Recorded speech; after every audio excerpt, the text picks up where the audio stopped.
착상 창문이라는 게 뭐냐면 이제 영어를 번역했기 때문에 착상 창문 이렇게 하게 되는 거거든요. 수정란이 내막에 착상을 되는 시기예요. 호르몬 요법을 하지 않는 그냥 자연주기 상태에서는 보통 생리 20일에서 23일 사이 정도에 열려요. 보통 한 2, 3일 정도 열려 있다고 하게 되거든요. 착상 창문이 열리는 시기는 항상 똑같을까? 이게 항상 달라요. 그러다 보니까 착상 실패가 일어나게 되는 건데, 특히 과배란 등의 호르몬 요법하게 되면 착상 창문이 열리는 시기가 바뀌어 버려요. 그럼 착상 창문이 이동하는 것 혹은 착상 유도 물질이라든지 안을 구성하고 있는 구조물 자체가 이제 최상의 상태가 아니면 그냥 또 수정란을 흘러가게 되는 거거든요. 그래서 매달 최상으로 만들어 두는 것이 그 날에도 실제로 착상에 대해서 유의하구나, 이 부분에 대해서 준비를 하셔야 되고, 자궁 내막 두께가 아까 이제 조건에서 1순위였잖아요. 두께뿐만 아니라 이제 자궁 내막의 질적인 부분이 잘 갖춰져야 되는데, 사실 두께가 잘 안 갖춰져서 실패하는 경우도 되게 많고 그런 환자분들도 많이 오세요. 근데 내막 두께가 논문상으로는 8에서 10mm 사이였을 때가 가장 성공률이 높다는 통계가 나와 있어서 거기에 이제 맞추려고 많이 하는데, 제가 치료했던 환자분 중에서 3mm가 넘지 못해서 계속 이렇게 호르몬제를 계속 투여하고 있었는데 이제 제가 체크했을 때 5.6mm까지 최대로 나왔을 때가 있었는데, 그 시기에 내막 구조가 너무 좋아졌더라고요. 그런데 이분이 그때 가연 임신됐어요. 그 미리수에 도달하지 못해도 내막 내부의 질적인 증가가 상당히 중요하다. 요거를 이제 저도 치료하면서 많이 이제 활용을 하고 있어요. 충분한 혈류 공급, 이것이 상당히 중요하거든요. 내막층은 다 혈액이 관건이 돼요. 또 우리가 생리할 때 나온 거 보면 다 혈액이잖아요. 가장 중요한 건 주기예요. 생리 주기. 이것이 흔들리면 나머지도 다 무너지는 거니까. 그래도 생리양도 어느 정도 충분하고 생리색도 붉고 맑으면서 덩어리 없이 초콜릿처럼 조각이 조금 남아있고, 뭐 화장실 갔을 때 뭉텅하게 덩어리 나오고, 그런 부분들은 다 어혈성 자궁 내막을 갖고 계신 거기 때문에 이건 난임하고 연결되거든요. 아예 덩어리가 없는 게 가장 좋아요. 충분한 혈류 공급을 이제 이루어내야 되고, 그리고 이제 분비기 때 착상 유도 물질을 이제 촉진을 해야 되면서, 그러면 수정란이 거기에 와서 접촉을 하게 돼요. 접촉만 하면은 착상이 이루어지지가 않고, 그 다음에 결합이 이루어져야 돼요. 그러니까 수정란이 접촉한 순간에 자궁 내막에서는 수천 개의 혈관이 갑자기 확 분포하면서 얘네들을 딱 잡아야 되거든요. 결합이 되는 순간부터 수정란이 이제 영양 공급을 하게 되는 거예요. 그럼 필요한 영양분을 충분히 공급을 해주지 않으면 얘는 그냥 화학적 유산으로 흘러가 버리게 되는 거예요.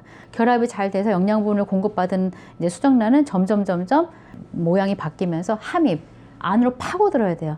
그러니까 처음에 접촉, 결합, 함입까지가 아주 어려워요, 사실은. 그래서 저희가 이제 착상 탕도 쓰고 이식하고 나서도 착상침 맞으러 거의 매일 오시라고 말씀드리거든요. 그런 부분들이 이유가 뭐냐면 그 접촉과 결합 사이가 되게 힘든데 그걸 잘 이룰 수 있도록 미리 준비를 해두는 거거든요. 언제부터 준비해야 돼요? 라고 물어보시는데, 교과서적으로 제가 답을 하려고 하면은 이식하기 2, 3개월 전부터 준비하세요 라고 얘기하지만, 고령 임신 환자분들 같은 경우에 이 2, 3개월이 시간이 없어요. 왜냐하면 연령이 있기 때문에 그 시간을 기다릴 만한 사실 시간적인 여유가 없거든요. 그럼 그런 분들을 어떻게 이제 성공을 시키느냐? 더 자주 와서 치료받고, 뭐 한약 부분도 복용하는 것도 강조를 해드리고, 한약을 복용하지 못하는 상황에 있는 분들이 되게 많거든요. 그러면 원내 치료가 저희가 좀 많이 강화돼 있으니까 그 부분에 대해서 자주 와서 치료받을 수 있도록 많이 강조를 드리고 있어요. 착상이 잘 안 되는 분들 같은 경우에 크게는 이렇게 5가지로 나눠서 다르게 처방을 하고 있어요. 첫 번째, 이제 난소 기능 저하가 심한 경우 같은 경우에는 난소가 이제 막 과부하 걸리면 얘네가 기능을 점점 안 하려고 하는 그 경향이 있어요. 이 부분이 이제 임신을 하기 위해서는 난소 기능을 잘 다지면서 착상을 시켜야 되는데, 그 난소 기능 저하가 있는 분들 같은 경우 제가 3회 이내에 성공하려고 해라. 이게 그 3회 이상 길어지게 되면 난소 기능 저하 있는 분들은 정말 성공률이 떨어져요. 그래서 착상등 종류에도 보양 약제들을 같이 사용한 한약을 쓰게 되고, 원내 와서 치료할 때도 약침이나 침 치료하는 부위라든지 이런 것들도 난소 기능 강화할 수 있는 부위도 같이 치료를 하게 됩니다. 그리고 질환이 있는 경우에는 어혈이라고 하는 부분이 그거에 대한 가장 이제 첫 번째 원인이 되거든요. 어혈은 뭐냐면은 혈액인데 정상 기능을 상실한 거예요. 찐득찐득한 핏덩어리 생각하시면 돼요. 내막이나 자궁은 혈액이 들어가고 그 혈액이 밖으로 배출하는 그 사이클이 계속 잘 되어야 되는데, 우리가 생리할 때 나와주는 혈액이 전부가 아니에요. 우리가 역류되면서 나팔관이나 골반각 내 혹은 난소 주변부에 가서 들러붙는 혈액들이 되게 많이 생기게 돼요. 근데 정상 여성들은 그걸 스스로 분해 흡수할 수 있는 세포들이 충분히 많이 있어요. 그런데 질환이 자꾸 생기는 분들은 그 없애는 세포를 억제하는 세포가 훨씬 많아요. 그러다 보니까 어혈 조각들이 계속 부패되면서 분포하게 됩니다. 이 상황에서는 절대 착상시키지 않아요. 그 이유가 염증 환경에서는 내 몸에서는 항상 그것과 싸울 준비가 되어 있어서 수정란에 대해서 품질을 잘 못해요. 그런 부분들이 착상 환경하고 결절되기 때문에 시험관 하기 준비하기 전에 제가 치료할 때도 이제 화어, 그러니까 어혈을 푼다는 뜻이거든요. 그거에 관련된 치료도 들어가고 한약 부분도 쓰고 있습니다. 그 내막이 얇은 경우, 이제 뭐 수술을 많이 받았거나 내막염은 나도 모르는 사이에 자꾸 생길 수가 있어서 질염에 대해서 주의하라고 말씀드리는 거거든요. 그 유착 등으로 인해서 얇은 경우에는 이제 기저층이 손상을 입기 때문에 그 기능층이 충분히 두터워져 있지 않게 돼서 이제 내막이 재생되는 기능 자체가 떨어지게 돼 있어요. 프로기노발 써도 에스트로겐에 반응할 수 있는 층이 없다 보니까 내막이 두터워지지 못하게 되시는 거거든요. 그때 이제 보혈 약제들을 많이 써서 진행을 하게 됩니다. 습관성 유산이 반복되는 경우, 유산이 됐다는 것 자체는 임신이 됐다는 거잖아요. 임신이 잘 되는 몸이었는데 유산 수술을 반복하다 보니까 내막이 얇아지는 결과가 나타나게 되고, 내막이 얇아져 있다 보니까 나중에는 착상이 안 되는 몸으로 바뀌게 돼버려요. 그런 부분들 같은 경우에는 내막이 가장 훼손되어 있는 시기에 치료를 하는 것이 가장 효과적이에요. 근데 그 시기에 만약에 치료 시기를 놓쳤다 그러면은 자궁 내막이 이제 근본적인 층이라고 하는 부분까지 잘 회복될 수 있도록 해야 되고, 이런 부분들 같은 경우에는 착상이 되지만 유지가 잘 안 되는 거기 때문에 안퇴할 수 있는 부분에 들어가게 되고, 이 부분은 임신 12주 정도까지는 저희가 착상 유지 한약을 좀 같이 쓰고 있어요.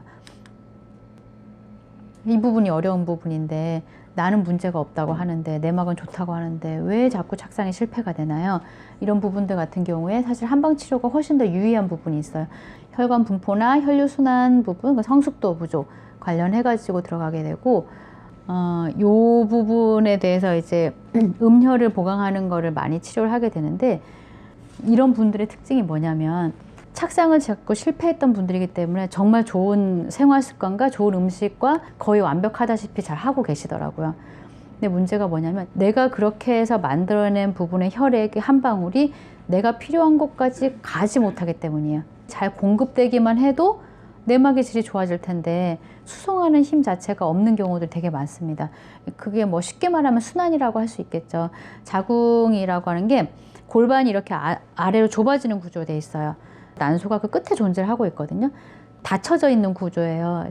그러다 보니까 가는 영양 공급도 잘 안 되고, 임신이 아니면 얘네들이 다 싹 없어져야 되는데 그 해독도 잘 안 되고, 매달 잘 안 되기 때문에 착상 실패하는 경우 되게 많이 있으시거든요. 그래서 그런 부분들에 대해서 이제 주의를 기울여야 되는 환자군입니다, 여기는. 난임 치료하면서 제가 치료했던 난이도 높았던 환자분들의 성공 케이스들을 논문으로 계속 제가 발표를 했었어요. 그래서 지금까지 6개를 발표를 했었는데, 이걸 발표하는 이유가 뭐냐면, 하나는 환자분들이 한약 먹어도 돼요? 라는 질문을 거의 매일 사실 듣게 돼요, 제가. 그래서 객관적으로 이렇게 저희 치료가 실제 시험관 임신 성공이라든지 난소 기능 저하 혹은 자궁 내막이 얇고 착상에 실패했던 분들이 성공을 했었다라는 거를 증명하기 위해서 논문 발표를 계속 했었던 거거든요. 호르몬요법하고 충돌될까봐 그 병원에서는 먹지 말라고 하는 거예요. 저도 충분히 이해하는 부분이기 때문에 제가 이제 처방을 할 때는 호르몬요법하고 충돌될 만한 약제는 아예 빼버려요. 사실 그 약제들 중에서 상당히 좋은 약제들이 많고, 자연임신 준비하는 분들한테는 저도 그 약제들을 쓰기도 해요. 그런데 시험관을 실패하고 왔거나 혹은 시험관을 해야 되는 분들 같은 경우에는 호르몬요법의 영향권 안에 있는 반년 이내의 기간에는 그 약제를 아예 빼버려요. 그러니까 좋지만 그냥 포기하는 거, 쉽게 말하자면. 그럼 나머지 그 약제군, 호르몬요법하고 영향을 주지 않는 약제군 내에서만 한약을 처방하게 되거든요. 영양제들도 사실 그냥 호르몬요법 하면서 계속 드시잖아요. 그런 부분들이 호르몬요법에 영향을 주지 않기 때문에 먹을 수 있는 거거든요. 마찬가지 한약도 그런 개념으로 생각하시면 되고, 그렇지만 이제 환자분들 중에서 한약을 실제로 복용하기 어려운 분들이 있어요. 실제로 간 수치가 너무 안 좋거나 혹은 뭐 신장이 한쪽이 없거나 뭐 신장 기능이 뭐 30%밖에 안 남았거나 아니면 위암 수술을 받은 환자분들이나 뭐 대장암 수술 받은 분들도 난임 환자분들로 이제 오시는 분들 많거든. 시험관 준비하려고.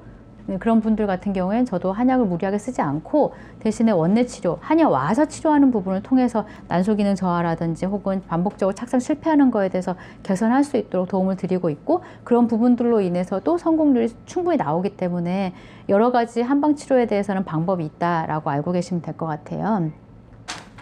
오늘 강의 와주시느라 고생 많으셨고 다음에도 또 더 이제 도움 될 수 있는 강의로 저희가 이제 준비하도록 하겠습니다. 감사합니다.